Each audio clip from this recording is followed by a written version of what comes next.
Hi everyone. Welcome to It's Your Relationship. Our show is all about helping you to make good positive choices in your relationships. We do that by having both men and women share their stories so that you can gain from their pain. We also bring a variety of professionals to share their experiences and to give recommendations for the guests and for you, our audience. And don't worry, the names have been changed to protect the guilty. Actually, we realize every story has two sides. Our purpose here is not to embarrass anyone. We only want to see your relationship blossom and grow. So, let's get started. Hi everyone. Today we have a beautiful young lady named Paige Turner from Los Angeles who is a writer and author, and she has a story to share with us. Paige? Hi. Hi, nice to see you. Nice to see you too. Thank you so much for having me on. Well, thanks for coming. Of course. Feel free just to share with our audience the experiences that you've had. Absolutely. Well, last year, towards the end of the year, I met someone who was different from anyone I'd ever met in my life, and he and I had an instant attraction because of that. And it began with him inviting me out to see his band perform, and I was just enamored with their style and their unique type of music, and just very intrigued by this person. And there were a lot of warning signs early on that I ignored because of that. He was drinking heavily, he was partying a lot, he was breaking things in my house. He was just in general kind of a tornado that came into my life. And I was, you know, I have a very like day-to-day life of spontaneity. So I was kind of intrigued by this, and I was okay with it because it was fun and it was adventurous. And I was like, okay, you know, so we're partying, and we just really became fond of each other because I think in the beginning we sort of established this relationship of, okay, you're wild and crazy, but I'm not going to put up with that. And I'm going to speak up when you break something. I'm going to make you pay for it, you know. And it was a challenge to him because it kept him in line, because he's just kind of a tornado of a person in general. So, just so everyone knows, I knew what I was getting into when I signed up. I knew it was going to be a crazy roller coaster ride, and I didn't know whether that was going to turn out for good or bad, but I signed on anyway. And when I did, it was a beautiful thing because it was a type of grace that we could understand each other, you know? And we started working together, and we worked together really well. We really motivated each other. It seemed like he had strengths in places that I had weaknesses, and I had weaknesses or strengths in places that he had weaknesses. And so we kind of just fed off of each other's energy and started really being very successful in what we were doing. I won't go too much into that because it'll give it away. Okay. But anyways, so the first thing that really started to go wrong was I think because of the success that we were having, he started letting it go to his head a little bit and getting more egotistical about things and trying to take credit for things that he didn't necessarily have, you know, weren't necessarily credit due to him. And, you know, as I said, I stand up for myself. I don't let people walk all over me, and, you know, I stood up to him whenever he would try to say things like this. Well, one morning we woke up, and under the influence of no drugs or alcohol or anything of that nature, waking up straight out of bed, because everyone always tries to blame it on drugs and alcohol. Everyone says, oh, well, he was taking something, he was this, he was that. And it wasn't. It was straight out of the bed one morning, and we were actually getting ready for a commercial that we were supposed to be shooting together that day.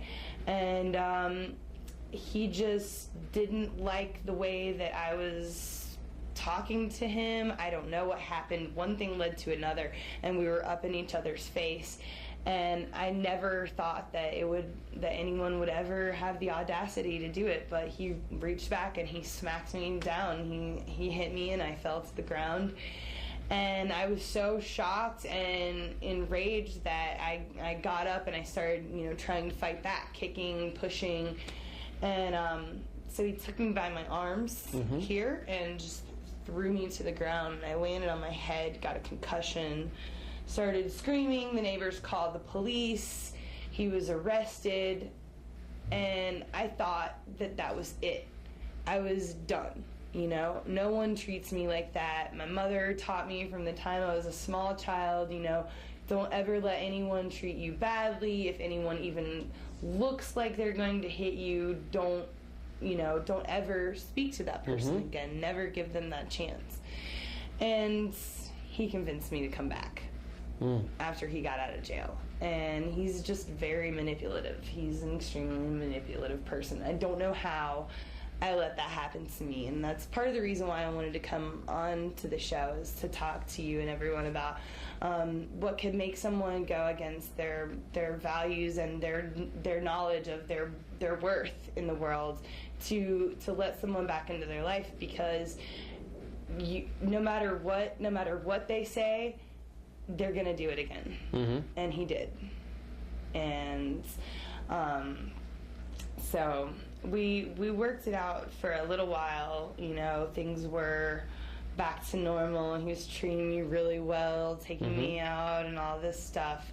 But it was just kind of hanging on the edge. You can never get that trust back. Once you cross that line, that trust is never going to come back. And that's what I learned, is that, even though for a month, maybe 2 months, it seemed like it was going to be okay, and that he had learned his lesson, that he had grown as a person, I had grown as a person, But that violent tendency just came back, and like I said, under the influence of no drugs, no alcohol, he didn't like the way that I was lying in bed next to him one morning. I don't know, maybe he's just not a morning person, I don't know. But I rolled over, and I guess he thought I did it with attitude or something. And he said something to me about it. I defended myself, and I was just like, whatever, I'll just go sleep in the other room. And I got up to leave. He grabbed me by my hair and actually ended up pulling out 2 of my dreadlocks by the roots. And when I got up and I turned around, I got him to let go of my hair. I turned around and pushed him off of me. He came at me with his hands around my throat.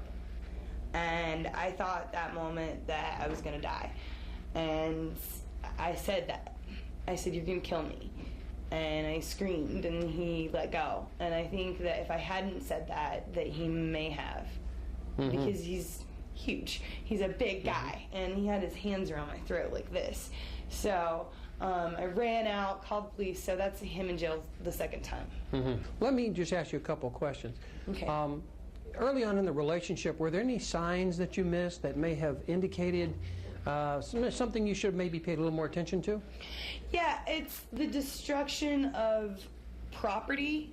If a guy punches the wall so that he doesn't hit you, some girls think that's good, that's nice, like at least he didn't hit me. No, he had to stop himself from hitting you. That's too much as it is. If you've got that rage, and because he broke everything, the list goes so long of the things that he destroyed in my home and my car, and just at that point, what could you have done about it?